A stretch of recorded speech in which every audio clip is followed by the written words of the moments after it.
By the way, he is not identified as Jewish, and many commentaries assert he was not Jewish. In fact, some commentaries assert he was just fictional.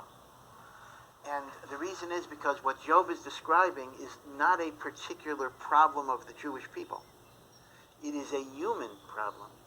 And Job, in some ways, is every man, capital E. And that is why he is not described as Jewish. He is not described as keeping the mitzvot.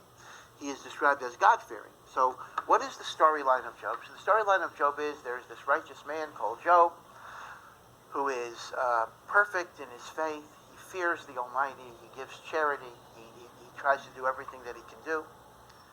And he's living a good life. He's wealthy. He has a large family. He's well-respected. He's admired. He's a paragon of virtue and a foundation of his community. Now, we then switch the scene. Imagine this dramatically. We then switch the scene to heaven. And Job is not aware of this. We're aware of it. And God is holding a heavenly court surrounded by angels, as if God is the chief justice, and there's this heavenly council of angels. And God says to the angels, have you ever seen such a righteous person as Eov, as Job? Isn't he the greatest you've ever seen? So there is one dissenting voice, and that dissenting voice is called Satan. This is very interesting. In the Christian tradition, Satan is a fallen angel, meaning he's an angel that got kicked out of heaven because he rebelled against God, and he became almost God's rival, whether it's the Antichrist or whatever it would be. In the Jewish tradition, first of all, I want to point out two things about Satan. Satan first appears in the book of Job. Satan is Satan. Number one, Satan is actually not a name, it is a function. He is called Ha-Satan, the Satan. And what is his function? It simply means the prosecutor. He is not a fallen angel. He's up there in the heavenly court. And he is literally what we would call the devil's advocate. When God says, oh, this person deserves goodness and blessing. So the Satan is the district attorney that is supposed to point out the negatives.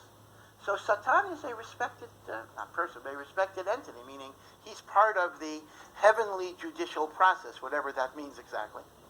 And the Satan speaks up to God and says, hey God, Job isn't as righteous as you're making him out to be. Of course he serves you, because he gets a lot out of it. He's wealthy, he's respected, he has kids. Yeah, so of course he serves you. But start taking the stuff away from him, and we'll see how righteous he is. So, as you're reading this, you get the impression, very, very odd literary conceit, that God and the Satan are engaged in a gambling bet, a wager. I bet you, God, if you start taking away stuff, Job is going to rebel against you. And God says, I accept the bet. It's kind of outrageous. And immediately, now Job has no idea that there was a bet made about him. And God gives the Satan permission to start taking things away from Job. Now, but he gave him one condition. He said, don't kill him. Reason is very simple.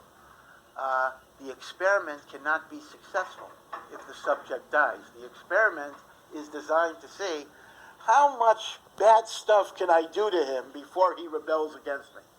But if you kill him, what do they say? The experiment was successful, but the patient died. It's not going to work. So he gave Job one instruction. Do what you want to him, but don't kill him. However, our sages add two other things. That besides Job's life, there were two other things that he was spared. He was spared the loss of his wife. His wife was not killed, because that is equivalent, losing one's wife is equivalent to death. And God also spares Job's friends, because a life without friends is tantamount to death. But